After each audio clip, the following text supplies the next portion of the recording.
Assalamualaikum warahmatullahi wabarakatuh. Saya Suryadi Hadi. Saya akan menjelaskan metode antrian pada kali ini dengan beberapa poin dalam hal antrian dan contoh kasus. Metode antrian sangat penting untuk Anda pelajari karena metode ini akan memberikan pemahaman tentang cara menganalisis suatu antrian.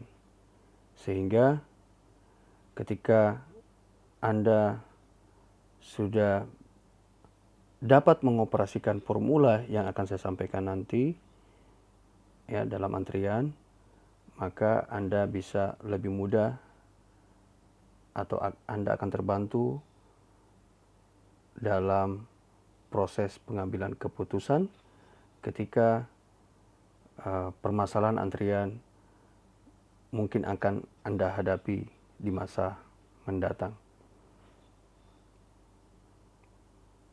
Baik, saya akan coba menjelaskan hal-hal dasar mengenai antrian. Antrian ini suatu fenomena yang sering terjadi. Sering kita lihat. Misalnya, ada beberapa orang antri mengambil uang di ATM, antri beli karcis untuk nonton misalnya, atau untuk melihat pertandingan misalnya, seterusnya. Kemudian pada saat antri ada waktu yang dihabiskan oleh si penerima jasa ya. Si penerima jasa ini adalah orang yang antri. Jadi kecepatan pelayanan akan mengurangi jumlah waktu atau total waktu menunggu yang akan dihabiskan oleh konsumen yang dilayani. Nah, melihat keadaan itu, maka AK Erlang ya, pada tahun 1910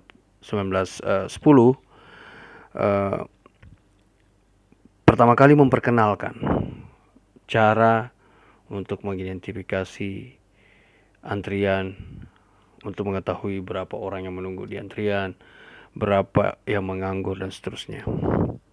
Pada saat itu AK Erlang meneliti tentang operator telepon ya, yang mana mereka kewalahan melayani para penelpon di waktu-waktu sibuk, sehingga penelpon harus antri cukup lama untuk menunggu giliran dilayani. Ya, jadi itu sekilas permasalahan yang dihadapi pada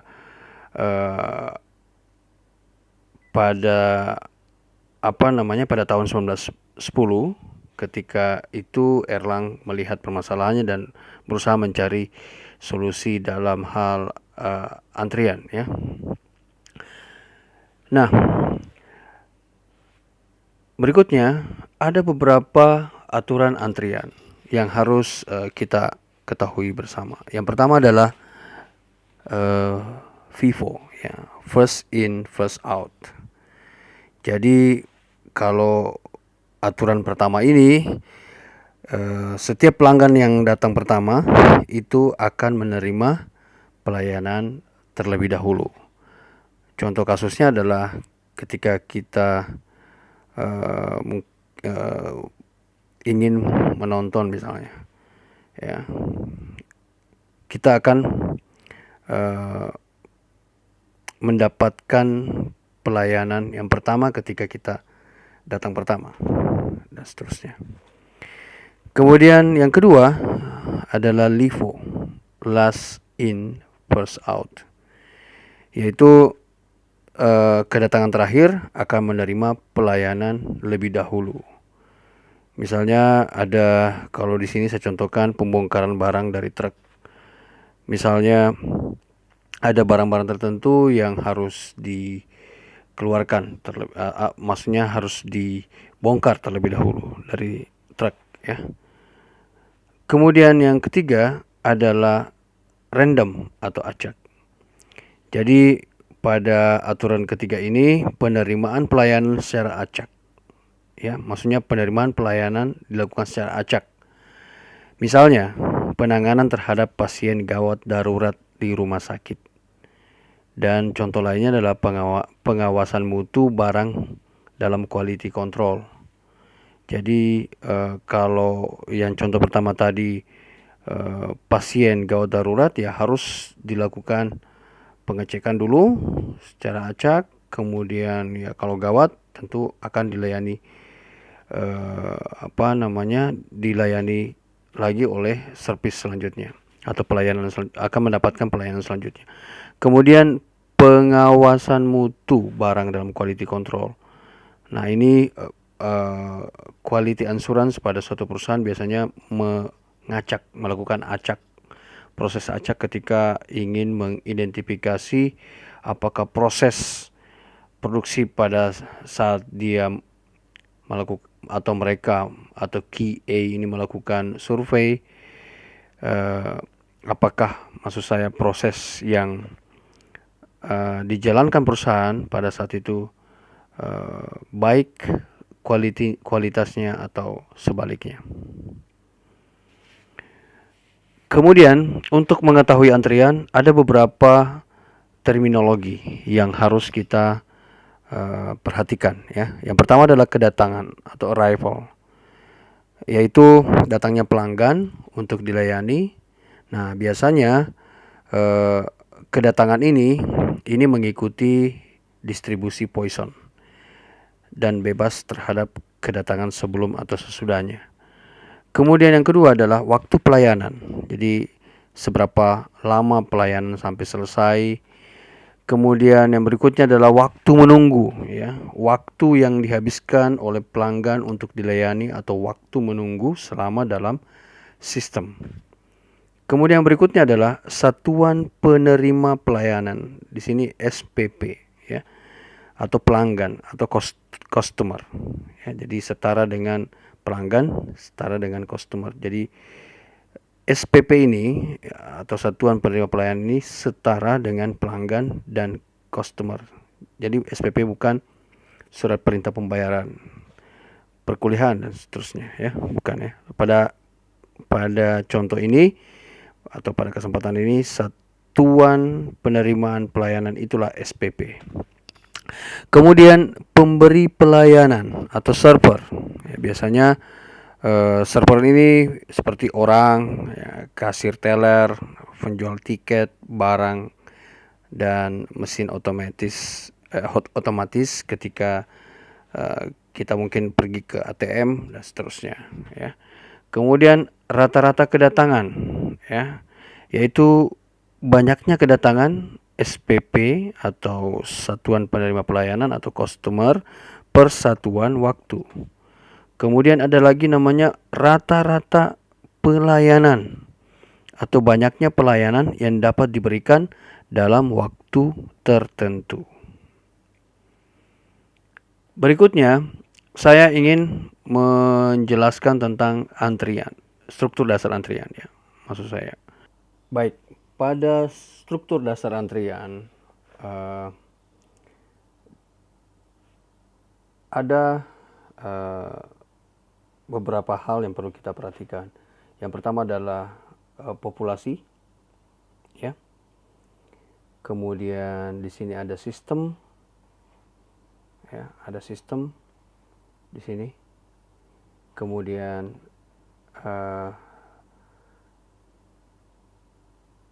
setelah pelanggan menerima pelayanan pada sistem, maka akan keluar dari sistem antrean, ya. Baik, populasi ya, ini biasanya random. Kemudian populasi ini akan masuk ke dalam antrian, apakah berkelompok, apakah satu persatu, atau lebih dari itu. Ya. Jadi ketika populasi ini pecah dan masuk membentuk antrian, maka dikatakan pelanggan atau satuan penerima pelayanan sudah masuk ke dalam sistem. Ya. Jadi ketika dia membentuk antrian, sekali lagi, maka dapat dikatakan dia atau pelanggan itu sudah masuk ke dalam sistem antrian di sini. Ya. Kemudian setelah melakukan antrian, satuan penerima pelayanan atau customer atau pelanggan akan diberikan pelayanan. Ya, akan diberikan pelayanan apakah dalam bentuk satu kali pelayanan, ya, kemudian nanti akan dilayani lagi oleh satu pelayanan selanjutnya, dan begitu seterusnya sampai selesai dan akan keluar daripada sistem. Ya. Kemudian mekanisme pelayanan ini bisa jadi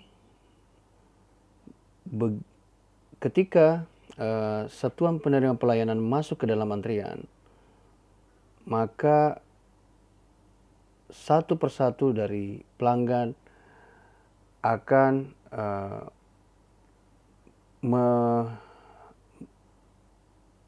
mendapatkan pelayanan, mungkin ada 2 atau 3 server atau pelayan yang melayani keinginan customer atau pelanggan, ya, dan seterusnya. Jadi bisa jadi tunggal, bisa jadi lebih dari satu pelayanan. Nah, ketika pelayanan telah selesai, maka customer atau pelanggan atau satuan penerima pelayanan dianggap keluar dari sistem karena sudah selesai mendapatkan pelayanan. Jadi SPP akan keluar. Selanjutnya, saya akan menambahkan struktur kedatangan dan pelayanan. Ketika kita berbicara struktur kedatangan dan pelayanan ini, ada beberapa poin penting yang perlu Anda ketahui. Yang pertama adalah satu barisan dan satu fase pelayanan. Apa maksudnya adalah ketika seorang pelanggan datang, dia akan dilayani. Setelah mendapatkan pelayanan dari server, maka akan keluar. Ya. Contohnya adalah ketika customer datang ke Alfamidi misalnya, atau ke retailer-retailer lain, maka konsumen akan mendapatkan struktur kedatangan ini. Dan pelayanan seperti satu barisan dan satu pelayanan. Kemudian yang kedua adalah satu barisan dan beberapa fase atau urutan pelayanan. Nah, biasanya ada 1, 2, 3, bahkan mungkin 4, ya, struktur seperti ini tergantung dari birokrasi atau maksud saya tempat kita melakukan antrian. Ya, biasanya kalau pengurusan izin usaha misalnya, ya, maka kita akan mendapatkan pelayanan mungkin 3, 4, sampai 5 fase. Setelah itu kita akan keluar dari sistem antrian. Begitu juga pada saat Anda mendapatkan, maksud saya Anda mendaftar ulang ketika menjadi mahasiswa baru, ketika Anda diterima lulus di universitas, pada saat pendaftaran ulang, biasanya mahasiswa akan mengalami beberapa tahapan-tahapan pelayanan. Nah, itu adalah contoh-contoh yang bisa saya berikan pada struktur kedua ini. Kemudian pada struktur ketiga adalah satu atau beberapa barisan dan lebih dari satu. Maksudnya adalah ketika ada populasi ini kemudian membentuk antrian, maka server akan melayani dalam beberapa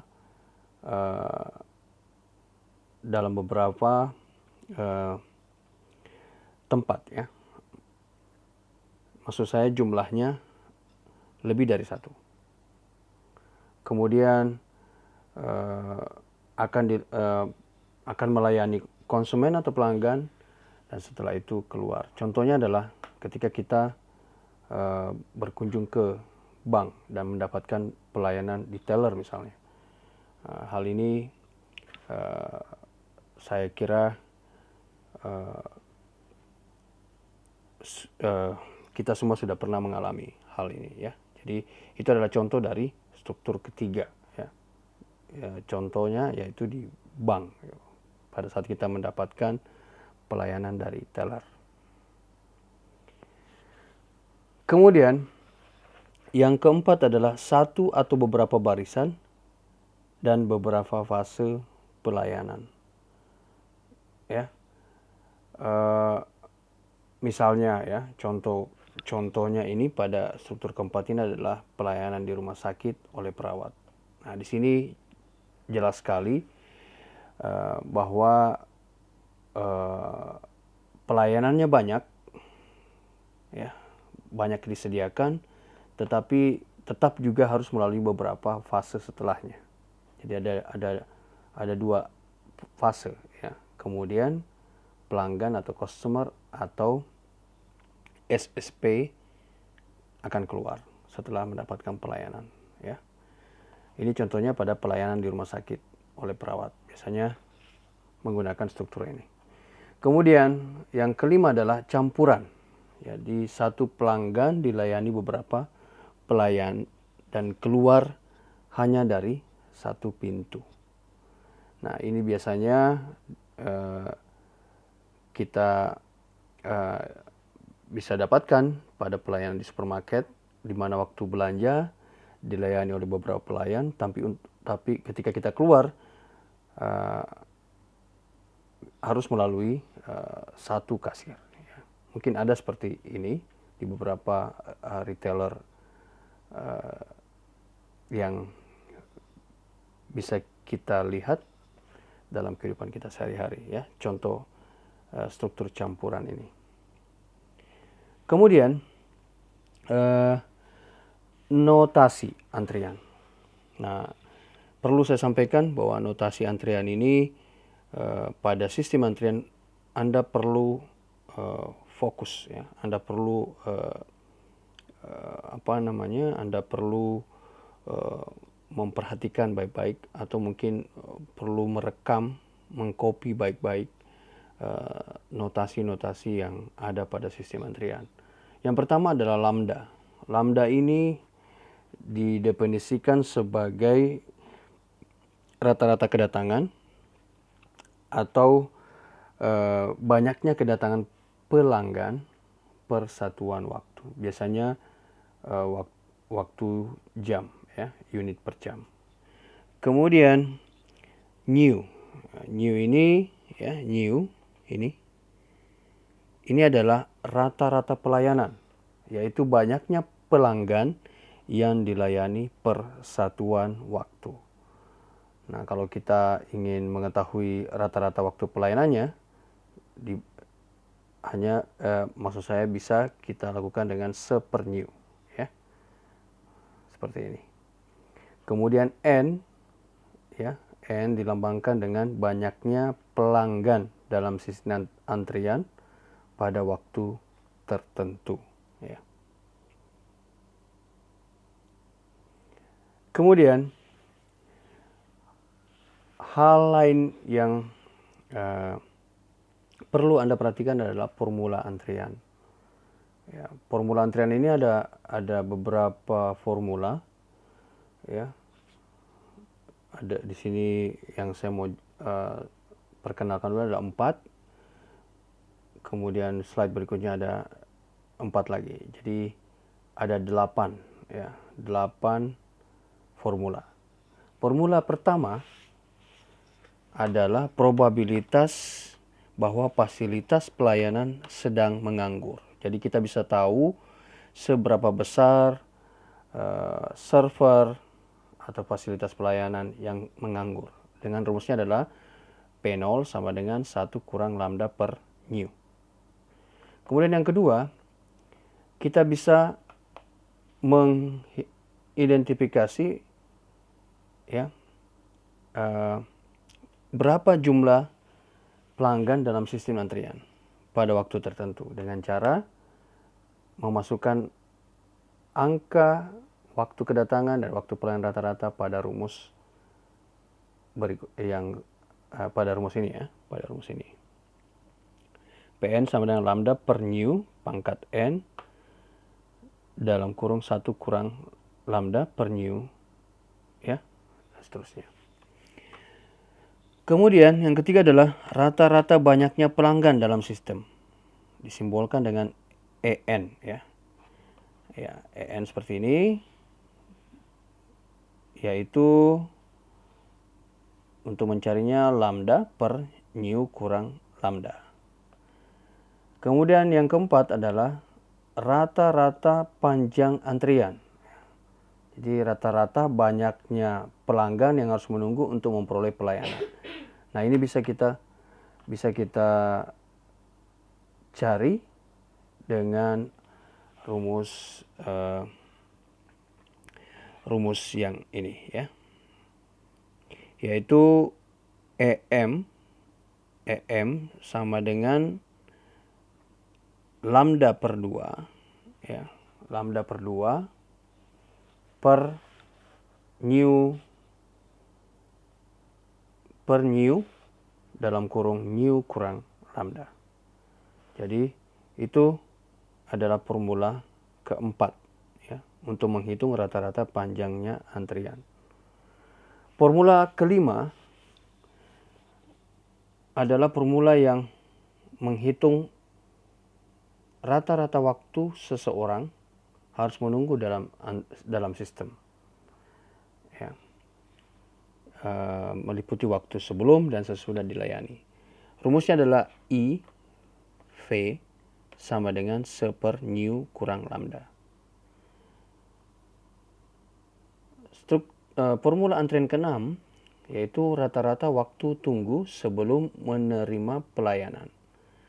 Ya, rumusnya bisa kita lihat bersama di sini, yaitu E dalam kurung W sama dengan E dalam kurung V kurang 1 per new sama dengan lambda per new dalam kurung new kurang lambda. Ya. Kemudian yang ketujuh adalah rata-rata panjang antrian yang tidak kosong, ya, yang tidak kosong, yaitu seperti ini formulanya new per new kurang lambda. Kemudian yang terakhir adalah rata-rata waktu kedatangan tidak menunggu, yaitu dengan formula sama dengan 1 per new kurang lambda. Nah, sekarang kita ke contoh kasus, ya. Misalnya seorang tenaga akademik, ya, bekerja di jurusan manajemen suatu universitas, mulai bekerja pada pukul 8 sampai 16 sore, 8 pagi maksud saya, sampai dengan 16 sore.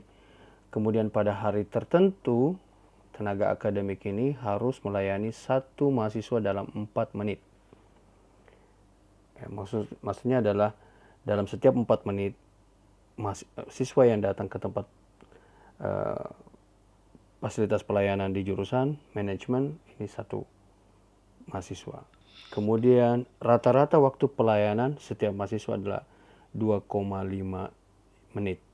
Nah, dari informasi ini kita akan mencari yang pertama adalah berapa banyak mahasiswa yang dilayani selama jam kerja, kemudian probabilitas bahwa fasilitas pelayanan itu menganggur atau tidak, kita bisa lihat nanti perhitungannya. Kemudian probabilitas bahwa ada sejumlah mahasiswa dalam sistem antrian, ya. Kemudian rata-rata banyak mahasiswa dalam sistem, dan rata-rata waktu menunggu setiap mahasiswa sebelum menerima pelayanan. Nah, penyelesaiannya untuk pertanyaan pertama adalah, atau case pertama adalah berapa banyak mahasiswa yang dilayani selama jam kerja. Ya. Jadi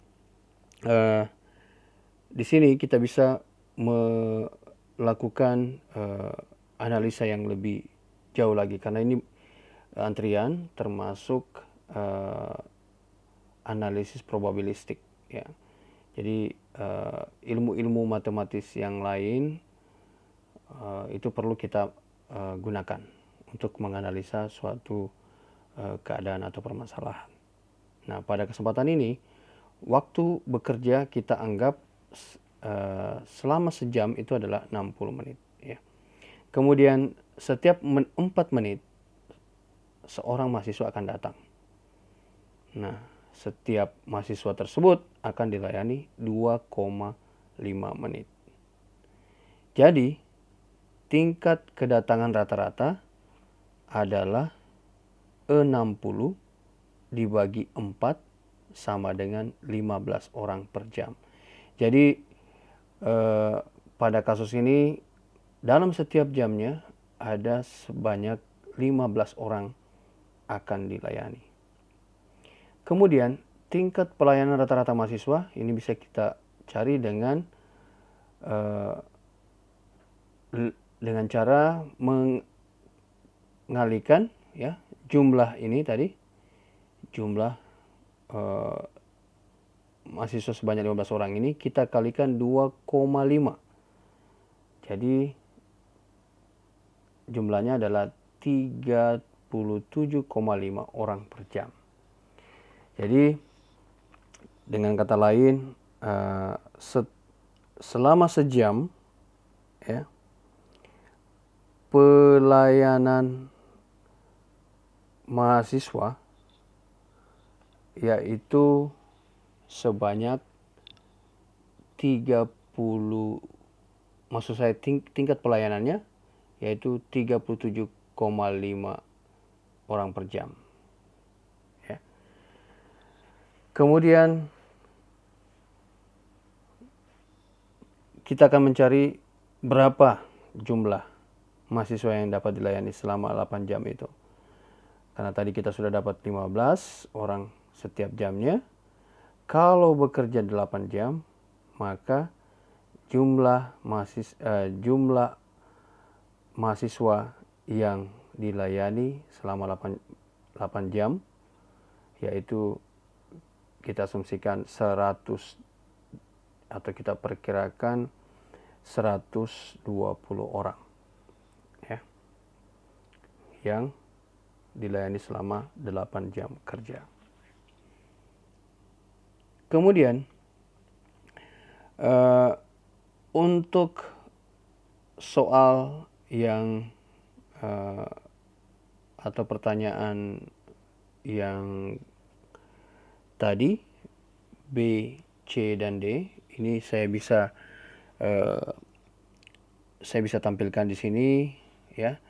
Saya perlihatkan juga rumus yang tadi di sini. Kemudian ini adalah perhitungan dari kasus yang kita bahas saat ini. Nah, kita mulai dari waktu menganggur, ya. Nah, di sini waktu menganggur yang kita dapat karena tadi nilai lambda dan nu kita sudah peroleh, maka kita masukkan saja ke dalam formula ini, yaitu 1 kurang lambda per nu sama dengan 1 kurang 15 per 37,5. Jadi sama dengan 1 kurang 0,4 menghasilkan 0,6 ya. Kemudian ini adalah waktu yang menganggur ya. Perkiraan atau probabilitas fasilitas menganggur itu 0,6. Jadi dengan kata lain bahwa fasilitas pelayanan yang digunakan itu sebesar 0,4 karena menganggurnya 0,6 ya. Kemudian yang kedua, kita akan menghitung probabilitas bahwa ada N ini mahasiswa ya dalam sistem antrian pada waktu tertentu. Kita masukkan kembali lagi karena kita sudah memperoleh nilai lambda dan nu-nya, bisa kita masukkan dengan mudah. Ini saya perlihatkan dengan cara seperti ini ya. Singkatnya menghasilkan 0,24 ya. Jadi probabilitas bahwa ada sejumlah mahasiswa dalam sistem antrian pada waktu tertentu itu 0,24 ya. Kemudian yang berikutnya adalah kita ingin mencari rata-rata banyaknya pelanggan dalam sistem. Nah, di sini rumusnya kita bisa lihat seperti ini, rumusnya atau formulanya. Ya, lagi-lagi kita bisa gampang memasukkan karena lambda dan nu-nya kita sudah peroleh. Nah, kita masukkan saja, menghasilkan 0,67. Terakhir, kita cari rata-rata panjang antrian, ya, yaitu rata-rata banyaknya pelanggan atau customer ya yang harus menunggu untuk memperoleh pelayanan. Nah, kalau kita masukkan dalam rumus ini, kita akan dapatkan nilai 0,27 ya. Jadi ini adalah contoh yang bisa saya berikan kepada Anda. Semoga bermanfaat ya bagi Anda sekalian. Assalamualaikum warahmatullahi wabarakatuh.